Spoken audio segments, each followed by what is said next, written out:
Beginning today, the United States of America gets back control of its borders, gets back its borders.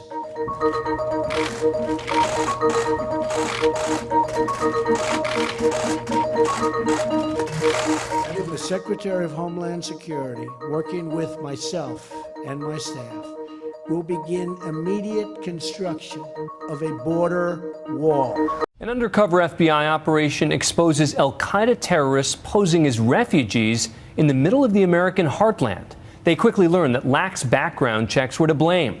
But it turns out that's just the beginning. There may be dozens more now in this country as well. ABC's chief investigative correspondent Brian Ross got access to the undercover investigation for Nightline Investigates. This FBI surveillance video was made not in Afghanistan or in Iraq, but in Kentucky. It shows an admitted Alcaeda terrorist who had already killed American soldiers in Iraq, trying to get weapons to kill more of them. And authorities tell ABC News he may be just one of dozens of men with American blood on their hands who were mistakenly allowed to settle in the U.S. as refugees. I wouldn't be surprised if there are many more than that. These are trained terrorists in the art of bomb making that are inside the United States. And quite frankly, from a Homeland Security perspective, that greatly concerns me.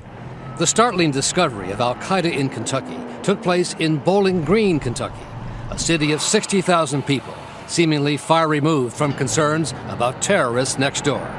Until these two men quietly moved in, Wad Al-Wan and Mohammed Hamadi. Of all places in the world, or all places in the United States, why Bowling Green?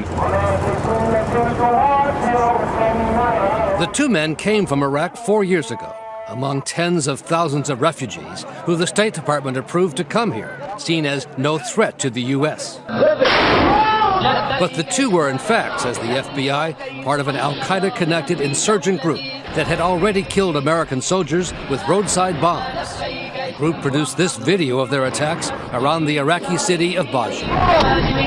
One bomb killed 4 members of the Pennsylvania National Guard on patrol at a Humvee in 2005, as Sergeant Joshua Hedit-Nimi painfully recalls. It was a somber moment for the platoon.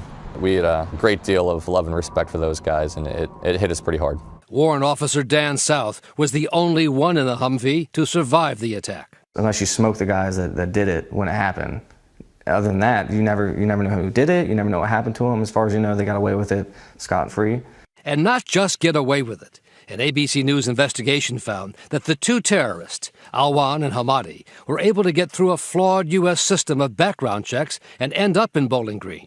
One living in this public housing apartment on public assistance, put under 24-hour surveillance by FBI agent Dick Glenn and others. When we realized we had a man here with American soldiers' blood on his hands, it took it to a whole new level for us. The other Iraqi lived in this residence near the high school. Very scary. And as the FBI would learn in the course of its undercover operation, the two Iraqis were intent on killing even more Americans. These two individuals specifically are innately evil. To be able to act as a terrorist and to attack and kill American soldiers and then have the balls to come over to the United States and try to do the same exact thing here from our homeland is unacceptable. The investigation of Al-Qaeda in Kentucky was launched based on an intelligence tip forwarded to the FBI's office in Louisville and agents Keith Carpenter and Tim Beam. Anytime you have an Al-Qaeda in Iraq operative in the U.S., it's going to be a surprise. At the prompting of an FBI informant who befriended the men, Al-Wan made these drawings of IEDs he said he made back in Iraq. And in undercover tapes with the informant, he boasted of building a dozen or more bombs and using a sniper's rifle to kill American soldiers in the Baji area. He said that he had them for lunch and dinner, and meaning that he had killed them. To hear him say that on the undercover tapes must have been chilling. It was gut-wrenching. But the big breakthrough in the case came out of this warehouse outside Washington, an FBI repository of virtually every IED or bomb used against American targets anywhere in the world. Well, this is basically America's bomb library. The remnants of some 100,000 bombs are stored in these boxes stacked to the ceiling here as part of a little-known FBI unit run by Gregory Carl. When you really stop and think about what's actually in those boxes is really what makes you pause, thinking of all the troops that have been injured or wounded by these devices, and it really is kind of a sacred grounds. Based on the description the FBI undercover got from Alwan of the type and location of the bombs he said he had built, a team of 40 FBI agents and technicians were assigned to go through the remnants of some 130 bombs and do some 14,000 fingerprint comparisons. And then, 2/3 of the way through, bingo.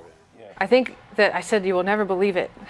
A bomb that had been recovered outside Baji in this pile of rocks before it was detonated was the key. Inside of the device? It matched in detail the drawing of a bomb Alwan had given the undercover FBI informant. He's got a lot of the chemistry, the explosive stuff here. I would call that pretty sophisticated. And better, as the lead FBI forensic specialist Katie Suchma and Stephen Mallow showed me. Fingerprints and a palm print on the detonating device, a wireless phone base station, matched those of Alwan in Kentucky. Yeah, you can see right here. And right there. Yep. What was that like when you made the match? The whole team was ecstatic because it was like finding a needle in a haystack. Word was sent back to Louisville. It was a surreal moment. I mean, it was a real game changer, so to speak, for the case, because now you have solidified proof that he was involved in actual attacks against U.S. soldiers. So this was somebody who was for real, not just full of empty exactly boasts. right, for real, in our backyard. Scary? Yes, yes. Reality of it could happen in our backyard. You know, whether it's Bowling Green, Washington, D.C., New York, it was here. As the case continued, Alwan brought in the second Iraqi, Hamadi, and both were caught in the sting, seen on undercover cameras, loading weapons they thought were going to be shipped to Al-Qaeda in Iraq. In this picture, Mohammed Hamadi is holding one of the PKM machine guns that he believed that they were sending back to the Al-Qaeda in Iraq forces to be used against the U.S. forces. In this picture, Walid Alwan is unloading a Stinger missile, an aircraft weapon that he believed was going to be able to be used against U.S. aircraft. This one, both Walid and Hamadi are loading a crate of C4 explosives that they think is going back. So he was excited to be able to send this back to Al-Qaeda in Iraq. Absolutely. According to federal prosecutors, Alwan also wanted to target a U.S. Army captain back in the U.S. who had been assigned to the Baji area. They wanted to, assassinate, this particular U.S. captain. And prosecutors say Hamadi urged other attacks on U.S. soil. Quote, "Many things should take place, and it should be huge," unquote. We were happy that we were able to, bring justice to this individual that we knew that was involved in these kinds of acts overseas. The two men were arrested in May 2011 and pleaded guilty to charges of providing material support to terrorists. Alwan was sentenced to 40 years in prison. Hamadi was sentenced to life, which he is appealing. Honestly, I wish we could have smoked him when it happened, but we didn't have that opportunity, so I guess this is second best. But for all the success of the undercover operation, the case has raised the question of how the State Department and the Citizenship and Immigration Service allowed the men to get into the country in the first place. How do you have somebody that we now know was a known actor in terrorism overseas? How does that person get into the United States? How do they get into our communities? The system failed here, though. If you're asking my opinion, I would say the system failed. Otherwise, they wouldn't have been here in the first place. The two got here by filling out this Immigration Service refugee application form and simply checking no next to the boxes that asked if they had been involved in any form of terrorist activity. They were approved, even though both men had been detained in Iraq for planting roadside bombs, and Alwan confessed to Iraqi authorities he was part of an insurgent group with his fingerprints actually in the Defense Department files years before he applied to come to the U.S., according to retired Lieutenant General Michael Barbero. How did a person who we detained in Iraq linked to an IED attack, we had his fingerprints in a government system, how did he walk into America in 2009 and then, at least 2 years later before he came up on our radar screen?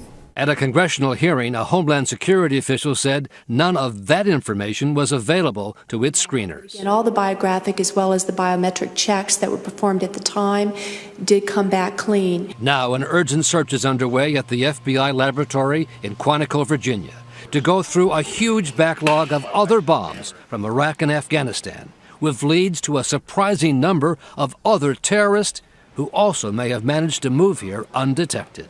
We are currently supporting dozens of current counterterrorism investigations like that. Dozens of cases? Correct. Where you're looking for prints of people who are in this country now? That's correct. That's quite a thing. It is, and I think that's what shows the seriousness of all of this. The discovery of Al-Qaeda in Kentucky led to a 6-month suspension of the refugee program, which has helped to resettle tens of thousands of legitimate refugees. The Immigration Service says it has now tightened security on background checks, in effect, closing the barn door after the fact.